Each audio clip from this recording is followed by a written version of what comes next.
Hello students, myself Nitika Latava, lecturer in CSC department.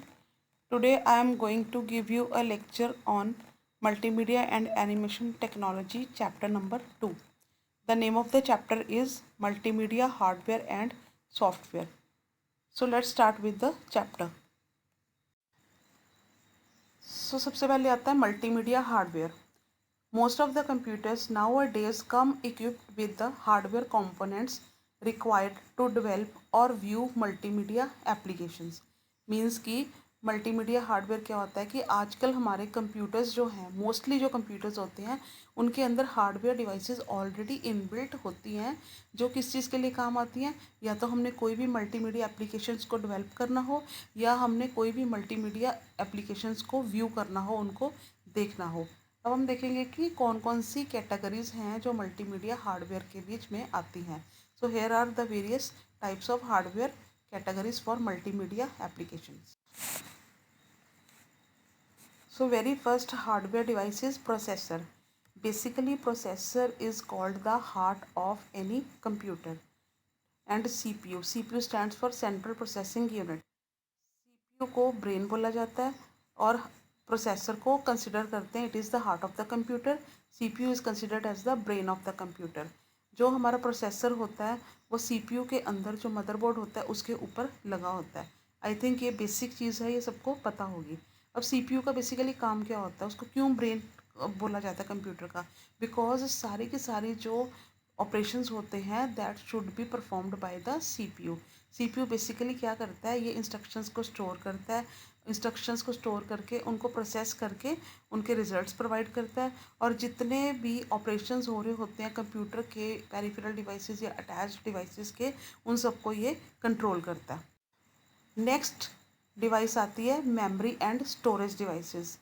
Memory and storage devices क्या होते हैं? You need memory for storing various files used during production, original audio and video clips, editing pieces and final bind pieces. You also need memory for backup of your files. Basically memory का क्या काम होता है? memory आपकी अलग अलग files को store करने के लिए काम होती है, आपकी ऑडियो वीडियो क्लिप्स को स्टोर करने के लिए काम आती है, या आपने कोई भी डाटा या कोई भी चीज़ें हैं जिनको आपने एडिट करना है उनके लिए काम आती है. और सबसे इम्पॉर्टेंट चीज़ क्या है कि you also need memory for backup of your files. I think सभी के फ़ोन्स में आजकल मेमोरीज आती हैं, स्टोरेज आती है, तो पता है कि मेमोरी स्टोरेज का काम क्या होता है. ओके. अब मेमोरी के बीच में दो तरह की मेमोरीज होती हैं, एक होती है प्राइमरी मेमोरी, एक होती है सेकेंडरी मेमोरी. प्राइमरी मेमोरी क्या होती है? Primary memory holds only those instructions on which computer is currently working. Means कि जब कंप्यूटर करंटली जिन इंस्ट्रक्शंस पे वर्क कर रहा होता है उनको ये होल्ड करके रखती है. ओके. और अगर आपका पावर फेलियर हो जाता है या आपका कंप्यूटर शट डाउन हो जाता है, गलती से पावर स्विच ऑफ हो जाता है, तो जो भी डाटा होता है वो सारा का सारा लॉस्ट हो जाता है. बेसिकली प्राइमरी मेमोरी की दो कैटेगरीज होती हैं, एक होती है रैम, एक होती है रोम. RAM stands for random access memory. It is also called read write memory. And ROM stands for read only memory. ये नीचे पिक्चर शो हो रही है कि आपकी प्राइमरी मेमोरी कैसी होती है. नेक्स्ट आती है आपकी सेकेंडरी मेमोरी. अब इस टाइप की मेमोरी को हम एक्सटर्नल मेमोरी भी बोलते हैं. ओके. मेन मेमोरी से इसका जो वर्क होता है वो थोड़ा स्लो होता है. बेसिकली ये किस चीज़ के लिए काम आती है? ये भी same data, instructions and information को स्टोर करने के लिए काम आती है, बट परमानेंटली. प्राइमरी में क्या था, वो सिर्फ जो करंटली जब आप कंप्यूटर पे वर्क कर रहे हो उस चीज़ को स्टोर करने के काम आती है. इसके अंदर हम सेकेंडरी मेमोरी के अंदर क्या कर सकते हैं कि हम अपने डाटा या इंफॉर्मेशन या इंस्ट्रक्शंस को परमानेंटली स्टोर करके रख सकते हैं. ओके. इसके एग्जांपल्स क्या हैं? हार्ड डिस्क होगी, CD-ROM हो गया, DVD हो गया. These are all the parts of secondary memory. So हमारे पास आते हैं इनपुट डिवाइसेस. इनपुट डिवाइसेस क्या होती हैं? सबसे पहले इनपुट क्या होती है? इनपुट इज़ द इंस्ट्रक्शन और the data which a user enters into the computer through the keyboard.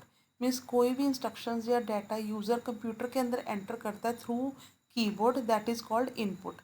अब इनपुट डिवाइस क्या होती है? इनपुट डिवाइस का क्या काम होता है? वो डिवाइस जिसके थ्रू हम इनपुट एंटर करते हैं कंप्यूटर के अंदर. तो सबसे पहले इनपुट डिवाइस आती है keyboard. Keyboard is the very popular and very common input device. Basically किस चीज़ के लिए काम आती है? This is use to inputting the data to the computer. जब हमें कंप्यूटर के अंदर कोई भी डाटा इनपुट करना होता है तो हम कीबोर्ड के थ्रू करते हैं। ओके, नेक्स्ट आती है mouse. Mouse is the most popular pointing device. Mouse एक आपकी पॉइंटिंग डिवाइस होती है। ये कर्सर कंट्रोल करने के लिए यूज़ होती है। ठीक है, it is a small palm size box with a round ball at its base which senses the movement of the mouse and sends corresponding signals to CPU on pressing the buttons। Mouse क्या होता है? Mouse palm size means कि आपकी जो हथेली होती है उसके साइज़ का होता है। इसके जो बेस पे एक राउंड बॉल होती है। राउंड बॉल क्या करती है? वो जो भी माउस के थ्रू मूवमेंट्स हो रही होती है उनको उनको उनको सेंसेस करने के लिए काम होती है और उनको सेंस करके सिग्नल भेजती है सीपीयू को। वो सिग्नल सीपीयू को कब पहुंचता है? जब हम माउस का बटन प्रेस करते हैं। ओके, अब कीबोर्ड के लेफ्ट एंड राइट दो बटन्स होते हैं। सेंटर में इसके स्क्रॉल बार होता है। स्क्रॉल बार मीन्स कि जिसके उसके पेज को आप अप एंड डाउन कर सकते हो। This is called your mouse. Next input device आती है joystick. Joystick is also a pointing device which is use to move cursor position on a monitor screen. Joystick भी एक pointing device होती है। इसका भी काम सेम वैसे ही होता है जैसे माउस का काम होता है। इस बेसिकली ये किस चीज़ के लिए यूज़ होती है?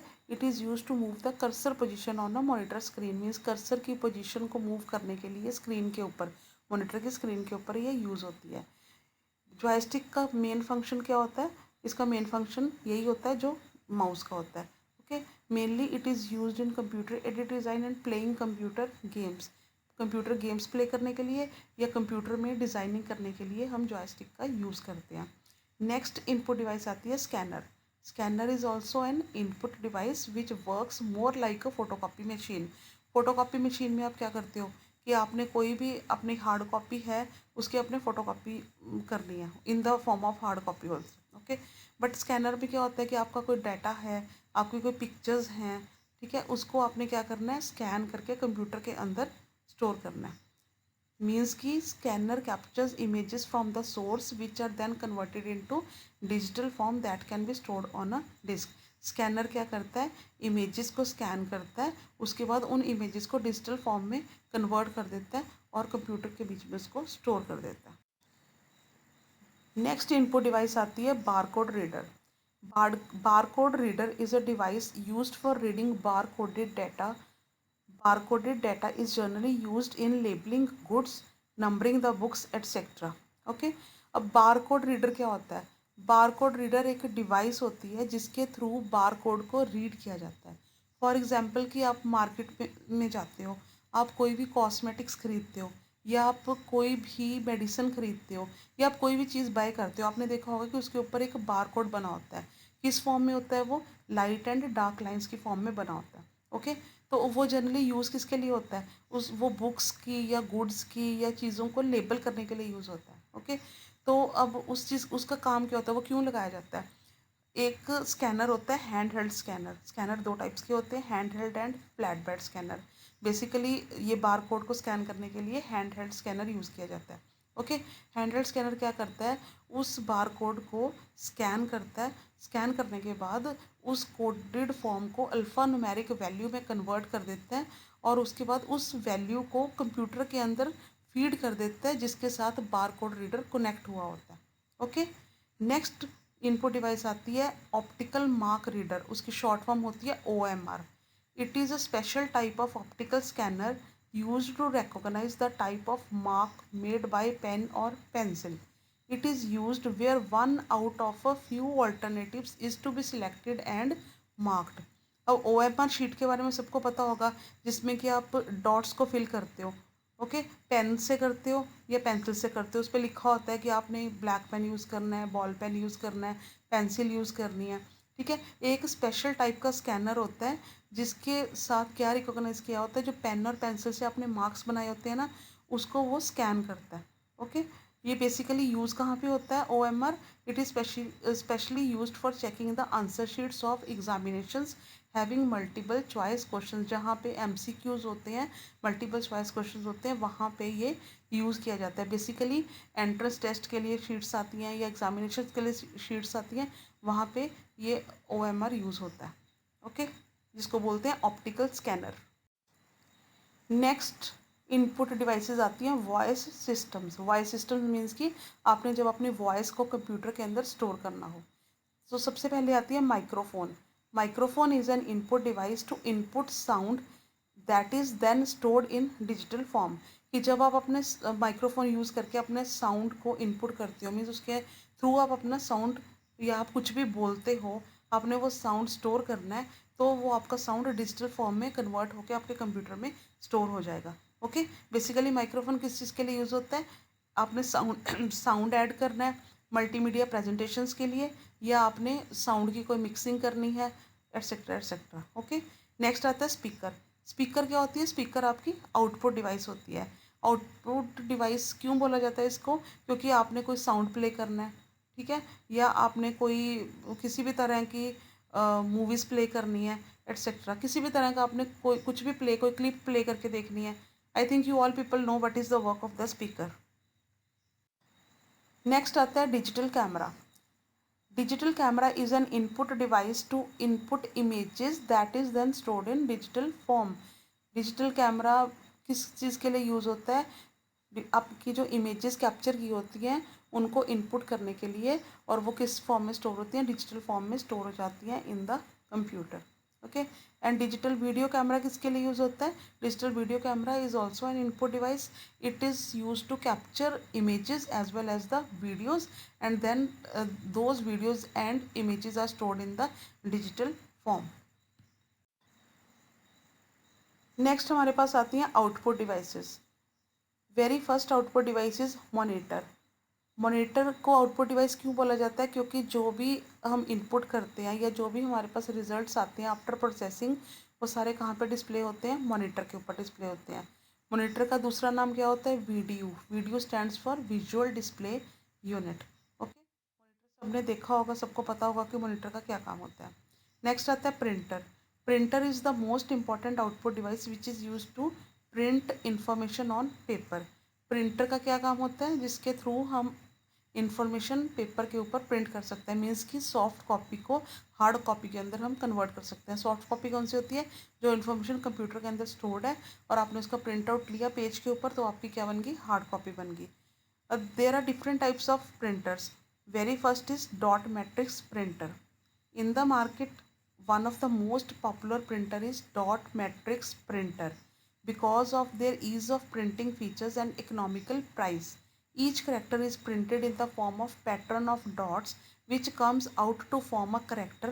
That is why it is called dot matrix printer. Dot matrix printer बहुत ही कॉमन और पॉपुलर प्रिंटर है। एक तो इसकी printing quality as well as इसका जो इकोनॉमिकल प्राइस है, मीन्स ये थोड़ा सस्ते में मिल जाता है, ठीक है। इसको डॉट मैट्रिक्स प्रिंटर क्यों बोला जाता है? क्योंकि जो भी करेक्टर्स इसके थ्रू प्रिंट होते हैं, इस प्रिंटर के थ्रू जो भी करेक्टर्स या अल्फ़ाबेट्स प्रिंट होते हैं वो डॉट्स की फॉर्म में होते हैं। उनको जो पैटर्न होता है ना, वो छोटे छोटे डॉट्स की फॉर्म में होता है। That's why it is called dot matrix printer.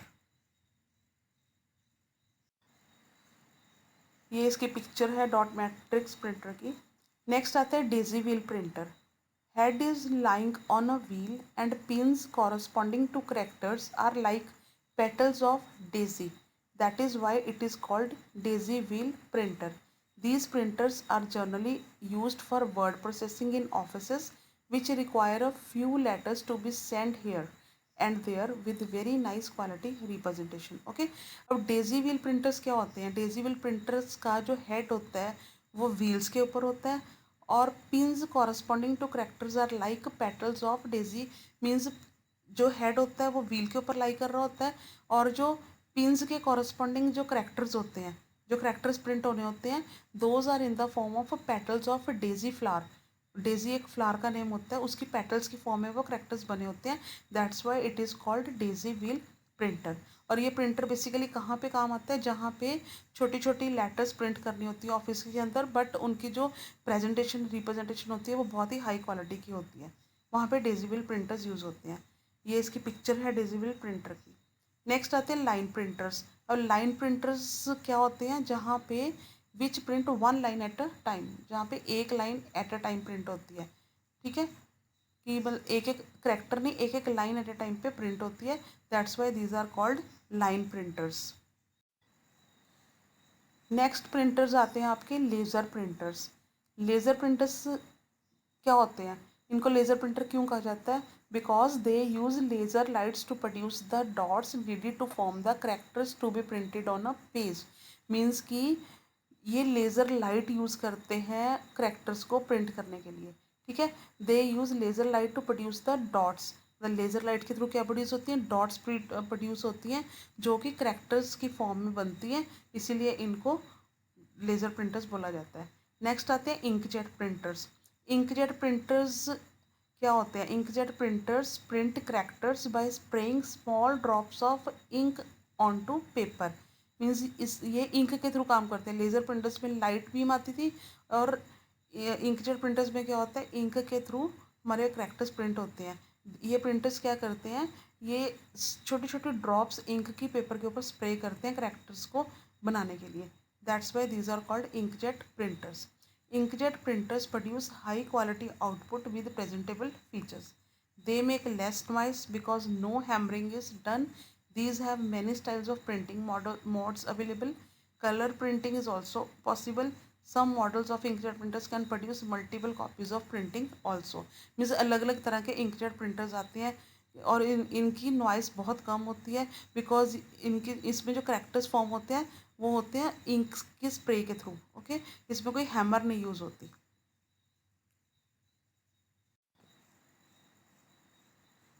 Next one is speakers and sound cards. Computers need both sound card and speakers to hear audio such as music, speech and sound effects. Most motherboards provide an onboard sound card. This built-in sound card is fine for the most purposes. The basic function of sound card are that it converts digital sound signals to analog for speakers, making it louder or softer. Means speakers and sound cards का क्या काम होता है कि आपने कोई music सुनना हो, स्पीच सुननी हो, या कोई भी साउंड इफेक्ट सुनने हो, उसके लिए ये यूज़ होते हैं। और आजकल जो मोस्टली मदरबोर्ड्स आते हैं उनके ऊपर साउंड कार्ड्स जो होते हैं वो इनबिल्ट होते हैं। नेक्स्ट टॉपिक आता है आपका मल्टीमीडिया सॉफ्टवेयर्स। अब मल्टीमीडिया सॉफ्टवेयर्स कौन कौन से होते हैं? मल्टीमीडिया सॉफ्टवेयर्स में आते हैं device driver softwares, media players, media conversion tools, multimedia editing tools, multimedia authoring tools. Device driver softwares क्या होते हैं? The software are use to install and configure the multimedia peripherals. Means कि ये किस चीज़ के लिए यूज़ होते हैं? ये सॉफ्टवेयर्स यूज़ होते हैं जहाँ पे मल्टीमीडिया पेरिफेरल्स के को इंस्टॉल करना हो। Okay, media players are applications that can play one or more kind of multimedia file formats. जहाँ पे हमें मल्टीमीडिया फाइल फॉर्मेट्स प्ले करने हो, वहाँ पे मीडिया प्लेयर्स यूज़ होते हैं। अपने साउंड्स प्ले करने हो, वीडियोस प्ले करने हो, वहाँ पे मीडिया प्लेयर्स यूज़ होते हैं। Media conversion tools, media conversion tools कहाँ पे यूज़ होते हैं? These tools are use for encoding or decoding multimedia contacts and for converting one file format to another. जहाँ पे फाइल्स की कन्वर्जन करनी होती है, वहाँ पे मल्टीमीडिया कन्वर्जन टूल्स यूज़ होते हैं। Multimedia editing tools, these tools are use for creating and editing digital multimedia data. जहाँ पर एडिटिंग करनी होती है, मीन्स कोई क्रिएटिंग न्यू क्रिएट करना है, या वहाँ पे जो ऑलरेडी एग्जिस्टिंग है उसमें कोई एडिट करना है, उसके लिए मल्टीमीडिया एडिटिंग टूल्स यूज़ होते हैं। नेक्स्ट है multimedia authoring tools. These tools are used for combining different kinds of media formats and deliver them as multimedia contents. Means कि जहाँ पे अलग अलग मीडिया फॉर्मेट्स को कंबाइन करके एज अ मल्टीमीडिया कंटेंट बना दिया जाए, वहाँ पे मीडिया ऑथरिंग टूल्स यूज़ किए जाते हैं।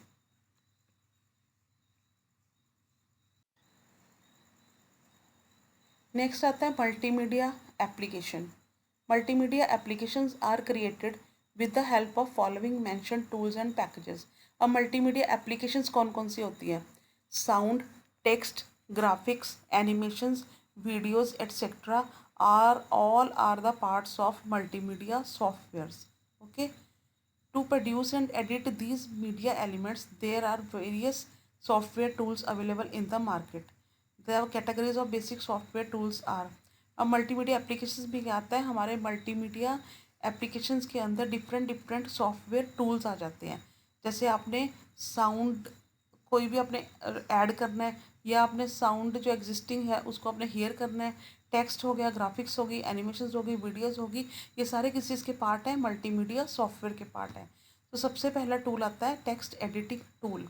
अब टेक्स्ट एडिटिंग का मतलब क्या हुआ, टेक्स्ट एडिटिंग का मतलब हुआ जहाँ पे आपने टेक्स्ट की एडिटिंग करनी हो, मतलब टेक्स्ट में चेंजेस करनी हो। Okay, these tools are use to create letters, resumes, invoices, purchase orders, user manual for a project and other documents. Okay, जहाँ पे आपने लेटर्स बनानी हो, आपने रिज्यूमेज बनाने हो, आपने कोई ऑर्डर्स बनाने हो, परचेजिंग ऑर्डर्स बनाने हो, या कोई मैनुअल्स बनाने हो, उस वहाँ पे क्या यूज़ होते हैं, टेक्स्ट एडिटिंग टूल्स यूज़ होते हैं। इसके क्या क्या फीचर्स होते हैं, आप न्यू फाइल क्रिएट कर सकते हो, जो ऑलरेडी फाइल बनी है उसको ओपन कर सकते हो, सेव कर सकते हो, प्रिंट कर सकते हो, सिंबल इंसर्ट कर सकते हो, पिक्चर्स इंसर्ट कर सकते हो, आप पेज का मार्जिन सेट कर सकते हो, लेफ़्ट से, राइट से, बिलो से, अप से। ठीक है, जो भी आपके एमएस वर्ड के अंदर डॉक्यूमेंट्स के फीचर्स होते हैं ना, वो सारे टेक्स्ट एडिटिंग टूल्स के अंदर आ जाएंगे। नेक्स्ट आते हैं painting and drawing tools. You can create almost all kinds of possible shapes and resize them using the tools. Means कि पेंटिंग एंड ड्राइंग टूल्स में क्या होता है कि आप कोई भी न्यू पिक्चर्स बनानी हो, आपने उनको न्यू शेप्स बनानी हो या रीसाइज करना हो, तो आप painting and drawing tools use कर सकते हैं। बेसिकली क्या क्या चीज़ के लिए यूज़ आते हैं, क्या फीचर्स होते हैं, tools to draw straight line, rectangular area, circle etcetera, different colour selection option, pencil tool to draw shape free hand, eraser tool to erase part of the image, zooming for magnified pixel editing. Okay, ये सारी चीज़ों के लिए painting and drawing tools use होते हैं। Image editing tools, image editing tools are use to edit or reshape the existing images and pictures. Means जो already आपके computer के अंदर इमेजेस या पिक्चर्स बनी होती हैं, आपने स्टोर की होती हैं, उनको रीशेप करने के लिए, एडिट करने के लिए इमेज एडिटिंग टूल्स यूज़ होते हैं। Okay, these tools can be used to create an image from scratch as well as images from scanners, digital cameras, clip art files, original artwork files created with painting and drawing tools। ये tools किस किस के साथ use किए जा सकते हैं, आपने कोई न्यू इमेज बनाई है, या आपने अपने कैमरा के थ्रू कोई इमेज स्कैन की है, या आपने क्लिप आर्ट से कोई फाइल को कॉपी किया है, या आपने खुद का पेंट ब्रश के अंदर जाके इमेज क्रिएट की है, या आपने खुद कोई शेप्स ड्रॉ किए हैं, इन सभी के लिए इमेज एडिटिंग टूल्स यूज़ होते हैं। नेक्स्ट आता है साउंड एडिटिंग टूल्स। अब साउंड एडिटिंग टूल्स के नाम से पता चल रहा क्या होते हैं कि these tools are use to integrate sound into multimedia project very easily. You can cut, copy, paste, edit segments of a sound file by using these tools. Okay, these tools are used to integrate sound into multimedia projects. Means कि ये tools किसके लिए use होते हैं कि आप अपने sounds को मल्टीमीडिया फॉर्मेट में इजीली कन्वर्ट कर सकते हो, कट कर सकते हो, कॉपी कर सकते हो या पेस्ट कर सकते हो। अब इन सॉफ्टवेयर्स के क्या क्या फीचर्स होते हैं, record your own voice or any other audio, record sound from CD, DVD, radio or any other sound player, you can edit mix the sound with any other audio, apply special effects such as fade, equaliser, echo, reverse and more. ये सारे के सारे features हैं sound editing tool के। Okay, कि आप अपनी voice record कर सकते हो, आप सीडी या डीवीडी के थ्रू आप कोई भी साउंड रिकॉर्ड कर सकते हो, आप साउंड को मिक्स कर सकते हो, एडिट कर सकते हो, एटसेट्रा एटसेट्रा। नेक्स्ट आता है video editing tool. Video editing tools क्या होते हैं, जो वीडियोस को एडिट करने के लिए काम आते हैं। ओके, आपने सेम चीज़ है कि जैसे आप म्यूज़िक अपना रिकॉर्ड कर रहे हो, वैसे आपने कोई वीडियो रिकॉर्ड करी है, आपने अपनी वॉइस के साथ कोई वीडियो रिकॉर्ड करी है, या आपने सीडी, डीवीडी या आपने डिजिटल कैमरा से कैप्चर करके कोई वीडियो डाली है, तो उनको एडिट करना है या कोई न्यू क्रिएट करनी है या कॉपी करनी है, उन सब के लिए क्या यूज़ होते हैं, वीडियो एडिटिंग टूल्स। नेक्स्ट आते हैं animation and modelling tools. An animation is to show the still images at a certain rate to give it visual effect. Animation modelling tools के थ्रू आप क्या कर सकते हो, जो आपकी स्टिल इमेजेस होती हैं उनके अंदर आप विजुअली इफेक्ट्स डाल सकते हो। मीन्स उनको आप मूविंग फॉर्म में बना सकते हो। स्टिल इमेजेस को मूविंग फॉर्म में कन्वर्ट करने के लिए क्या यूज़ होता है, animation and modelling tools use होते हैं. Okay students, so thank you so much.